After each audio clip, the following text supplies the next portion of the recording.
여러분, 단돈 3천만 원을 들고 주식시장에 뛰어들어 2,300억 원이라는 천문학적인 현금을 쓸어 담은 남자가 있습니다. 그런데 이 남자의 투자 비결을 뜯어보면 자본시장의 얄팍한 상식이 산산조각 납니다. 종목별로 따졌을 때 그의 승률은 고작 30%에 불과하기 때문입니다.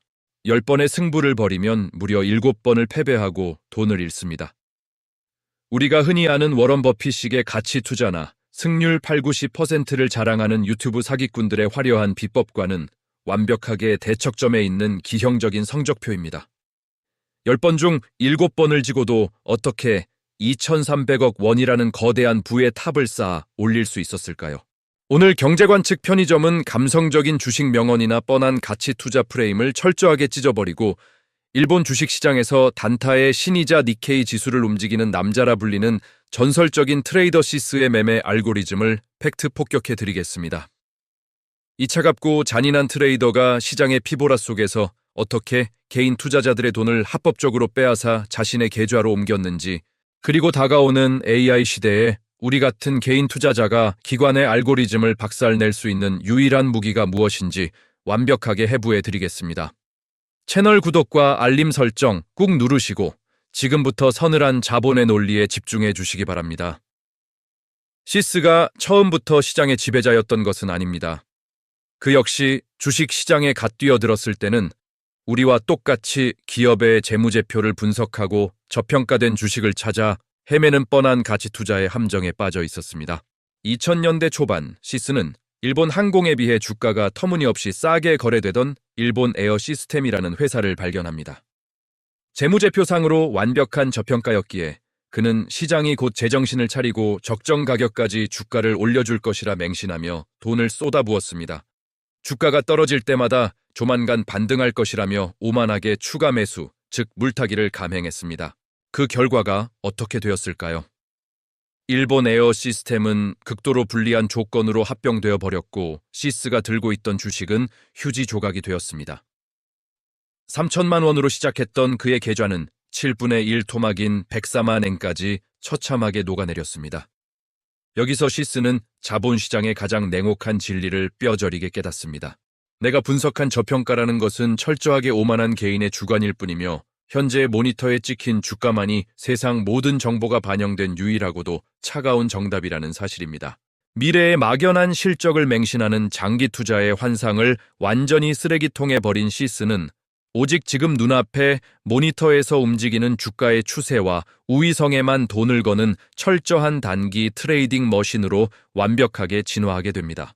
가치 투자를 벌인 시스는 4가지의 아주 단순하고도 폭력적인 대원칙을 세웁니다.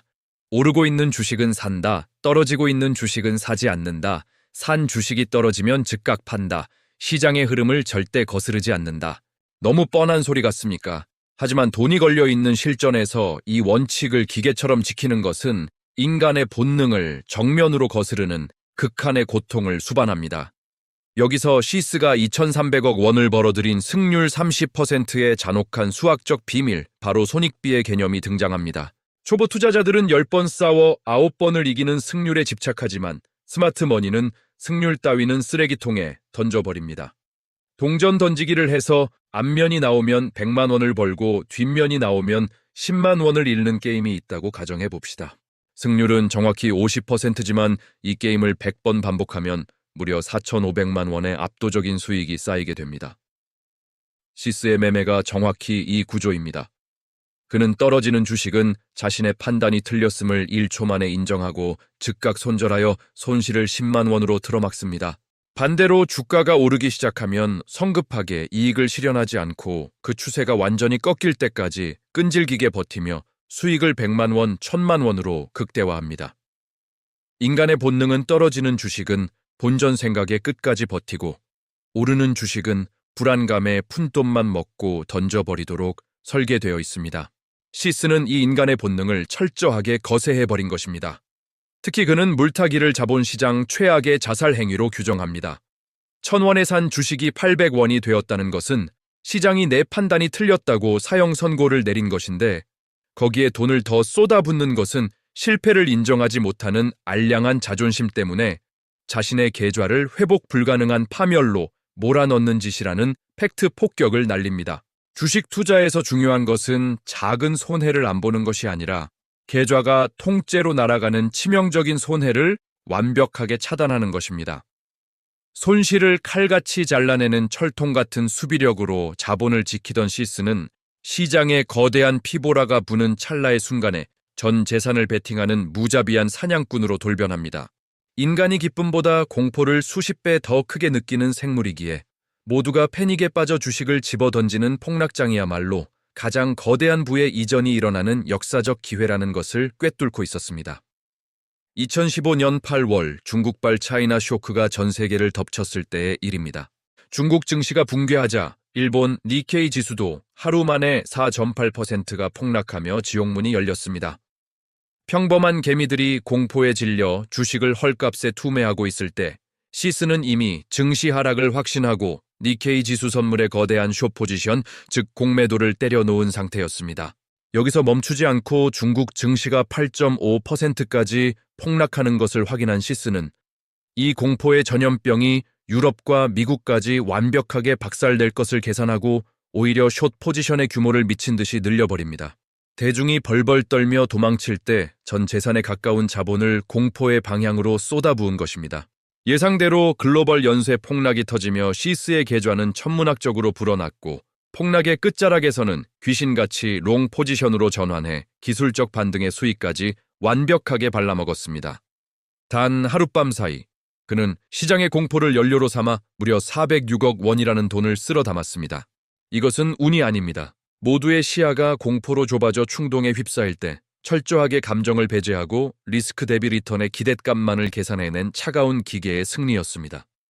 하지만 하룻밤에 400억 원을 쓸어 담는 이런 전설적인 사냥꾼조차 자신의 원칙을 벗어나는 순간 자본시장의 무자비한 처벌을 피할 수 없었습니다. 2008년 리먼 브라더스 사태 당시 시스는 배당 수익률이 연 15%까지 치솟은 부동산 투자 신탁, 즉 리츠 상품들을 보고 명백한 저평가라 착각합니다. 그는 당시 총자산 50억 엔 중 거의 절반에 가까운 180억 원을 이 낯선 배당 자산에 쏟아부었습니다. 한 달 뒤 리먼 브라더스가 파산하며 전 세계 금융 시스템이 마비되자 그가 들고 있던 리츠 상품들은 다음 날 줄줄이 하한가로 직행했습니다. 시스는 이 단 한 번의 오판으로 70억 원이라는 피 같은 돈을 공중으로 날려버렸고 육체적 고통에 시달릴 만큼 거대한 타격을 받았습니다. 이 사건은 그에게 아주 뼈아픈 교훈을 남겼습니다. 아무리 뛰어난 투자자라도 자신이 증명해낸 트레이딩의 강점을 벗어나 낯선 게임에 뛰어드는 순간 시장은 가차없이 마진콜을 날린다는 사실입니다. 이후 시스는 자기 자신을 철저한 수비형 투자자라고 재정의합니다. 하룻밤에 수백억을 번 사람이 수비형이라니 모순 같지만 그의 수비는 차원이 다릅니다. 그는 1시간 뒤에 주가가 지금보다 더 떨어질 것 같으면 1초의 망설임 없이 즉각 손절을 때려버립니다. 상위 1%의 기계적인 손절 속도로 계좌의 체력을 보존하는 것입니다. 그리고 그는 자산의 70%, 무려 1,600억 원에 달하는 돈을 오직 현금으로만 들고 있는 극단적인 포트폴리오를 유지합니다. 주변의 한 동료가 70억 원의 자산 중 50억 원을 빼서 아파트를 샀을 때 시스는 그런 비효율적인 행동을 할 거라면 대체 투자를 왜 하느냐고 일갈했습니다. 그에게 집이나 고급 시계, 슈퍼카는 자본의 유동성을 묶어버리는 멍청한 사치품일 뿐입니다. 투자의 진짜 권력은 보유한 현금의 규모에서 나오며 폭락장이라는 일생일대의 기회가 왔을 때 1,500억 원을 한 번에 장전해 융단 폭격을 날릴 수 있는 그 압도적인 현금 자금력이야말로 그가 시장을 지배하는 가장 무서운 무기인 것입니다.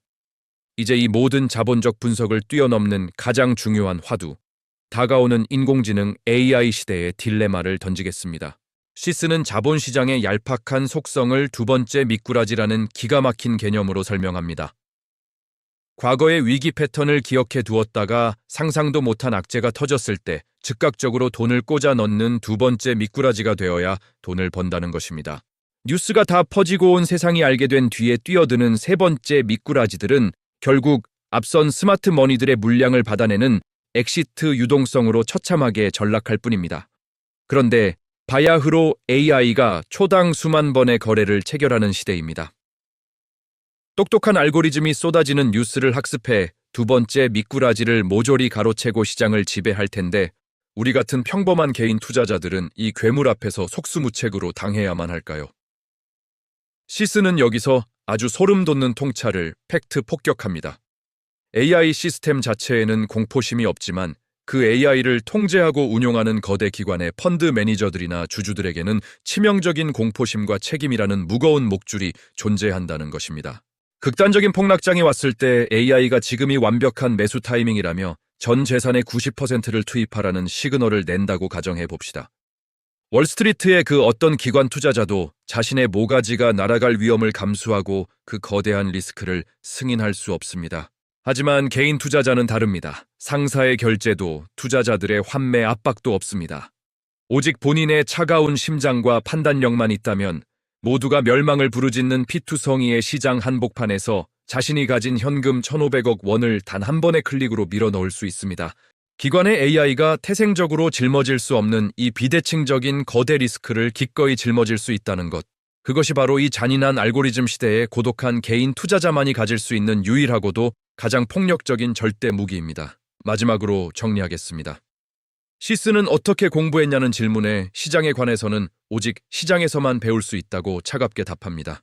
백날 경제 교과서를 읽고 남의 화려한 성공 방정식을 흉내 내봐야 아무 소용이 없습니다. 알량한 자존심을 버리고 시장의 흐름에 순응하며 손실은 짧게 자르고 수익은 길게 가져가는 그 잔혹한 손익비의 철학을 뼈에 새기십시오. 오늘 경제관측 편의점이 뜯어드린 전설적 트레이더의 이면이 여러분의 좁았던 투자 시야를 확 트이게 만들어주셨다면 영상 아래 좋아요 한 번씩 시원하게 꾹 눌러주시기 바랍니다. 얄팍한 뉴스 헤드라인과 시장의 공포에 흔들리지 마시고 채널 구독과 알림 설정 꼭 해두십시오. 우리 팩트와 원칙을 지키며 이 험난한 자본주의에서 진짜 다 같이 끝까지 살아남아 부자가 됩시다.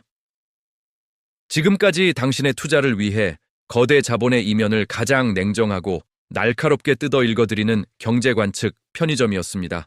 대단히 감사합니다. 마지막으로 정리하겠습니다.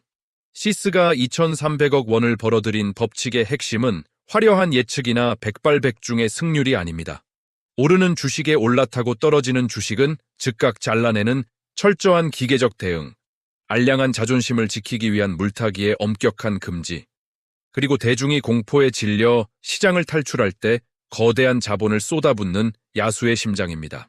10번 중 7번의 패배를 10만 원의 찰과상으로 틀어막고 단 3번의 승리를 100만 원, 1,000만 원의 치명타로 극대화하는 이 냉혹한 손익비의 철학만이 자본시장에서 개인 투자자가 살아남을 수 있는 유일한 생존 알고리즘입니다. 남의 화려한 성공 방정식을 맹목적으로 흉내내지 마십시오. 스스로 시장에 부딪히며 작은 피를 흘려보고 자신의 성격과 자본 규모에 맞는 독자적인 필승 패턴을 찾아내야만 합니다. 오늘 경제관측 편의점이 뜯어드린 전설적 트레이더의 이면이 여러분의 좁았던 투자 시야를 확 트이게 만들어주셨다면 영상 아래 좋아요 한 번씩 시원하게 꾹 눌러주시기 바랍니다. 얄팍한 뉴스 헤드라인과 시장의 공포에 흔들리지 마시고 채널 구독과 알림 설정 꼭 해두십시오. 우리 팩트와 원칙을 지키며 이 험난한 자본주의에서 진짜 다 같이 끝까지 살아남아 부자가 됩시다. 지금까지 당신의 투자를 위해 거대 자본의 이면을 가장 냉정하고 날카롭게 뜯어 읽어드리는 경제관측 편의점이었습니다. 대단히 감사합니다.